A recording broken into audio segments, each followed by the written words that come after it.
ವಿಧಾನ ಪರಿಷತ್ ಚುನಾವಣೆಯ ಫಲಿತಾಂಶ ಕರ್ನಾಟಕ ರಾಜಕಾರಣದಲ್ಲಿ ಹೊಸ ಚರ್ಚೆಗೆ ಕಾರಣವಾಗಿದೆ. ಕಾಂಗ್ರೆಸ್ ಭರ್ಜರಿ ಜಯ ಸಾಧಿಸಿದರೆ ಜೆಡಿಎಸ್ಗೆ ದೊಡ್ಡ ಹಿನ್ನಡೆಯಾಗಿದೆ. ಬಿಜೆಪಿ ಜೊತೆ ಮೈತ್ರಿ ಮಾಡಿಕೊಂಡಿದ್ದ ಜೆಡಿಎಸ್ ನಿರೀಕ್ಷಿತ ಫಲಿತಾಂಶ ಪಡೆಯಲು ವಿಫಲವಾಗಿದೆ. ಹಾಗಾದರೆ ಜೆಡಿಎಸ್ ಸೋಲಿಗೆ ಪ್ರಮುಖ ಕಾರಣಗಳು ಏನು?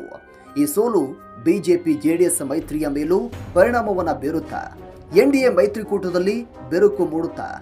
ಈ ಕುರಿತ ವಿಶೇಷ ವರದಿಯಲ್ಲಿ ನೋಡ್ತಾ ಹೋಗೋಣ.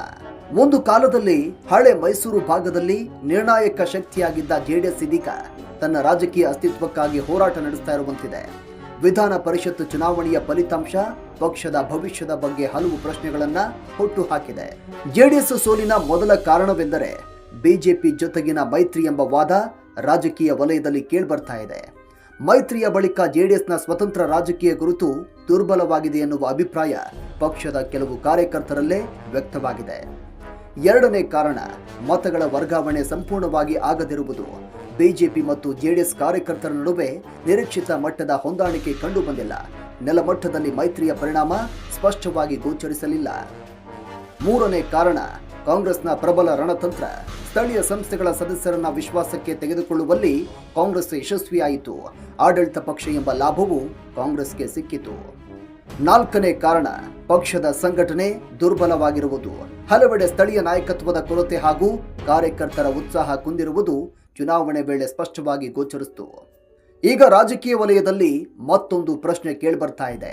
ಪರಿಷತ್ ಚುನಾವಣೆಯ ಫಲಿತಾಂಶದ ಬಳಿಕ ಬಿಜೆಪಿ ಜೆಡಿಎಸ್ ಮೈತ್ರಿಯಲ್ಲಿ ಬೆರುಕು ಮೂಡುತ್ತಾ ಅನ್ನೋದು. ಮೈತ್ರಿ ಘೋಷಣೆಯಾದಾಗ ಎರಡು ಪಕ್ಷಗಳು ಲೋಕಸಭೆ ಚುನಾವಣೆಯಲ್ಲಿ ಒಟ್ಟಾಗಿ ಯಶಸ್ಸು ಕಂಡಿದ್ವು. ಆದರೆ ಸ್ಥಳೀಯ ಚುನಾವಣೆಗಳಲ್ಲಿ ನಿರೀಕ್ಷಿತ ಫಲಿತಾಂಶ ಸಿಗದಿರುವುದು ಕಾರ್ಯಕರ್ತರ ಅಸಮಾಧಾನಕ್ಕೆ ಕಾರಣವಾಗಿದೆ ಎನ್ನಲಾಗ್ತಾ ಇದೆ. ಆದರೆ ಸದ್ಯಕ್ಕೆ ಎನ್ಡಿಎ ಮೈತ್ರಿಕೂಟ ತಕ್ಷಣ ಮುರಿದು ಬೀಳುವ ಸಾಧ್ಯತೆ ಕಡಿಮೆ ಅನ್ನೋದು ರಾಜಕೀಯ ತಜ್ಞರ ಅಭಿಪ್ರಾಯ.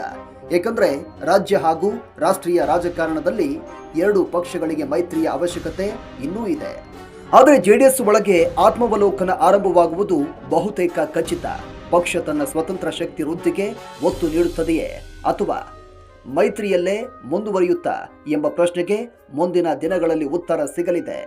ಒಟ್ಟಾರೆ ಜೆಡಿಎಸ್ ಸೋಲಿಗೆ ಮೈತ್ರಿ ರಾಜಕಾರಣ, ಸಂಘಟನಾ ದುರ್ಬಲತೆ ಹಾಗೂ ಕಾಂಗ್ರೆಸ್ನ ಪ್ರಬಲ ತಂತ್ರ ಪ್ರಮುಖ ಕಾರಣಗಳಾಗಿ ಕಾಣಿಸುತ್ತಿವೆ. ಆದರೆ ಈ ಸೋಲು ಎನ್ಡಿಎ ಮೈತ್ರಿಕೂಟದ ಭವಿಷ್ಯದ ಮೇಲೆ ಯಾವ ಪರಿಣಾಮ ಬೀರುತ್ತೆ ಅನ್ನೋದನ್ನ ಮುಂದಿನ ರಾಜಕೀಯ ಬೆಳವಣಿಗೆಗಳಲ್ಲಿ ಸ್ಪಷ್ಟವಾಗಲಿದೆ.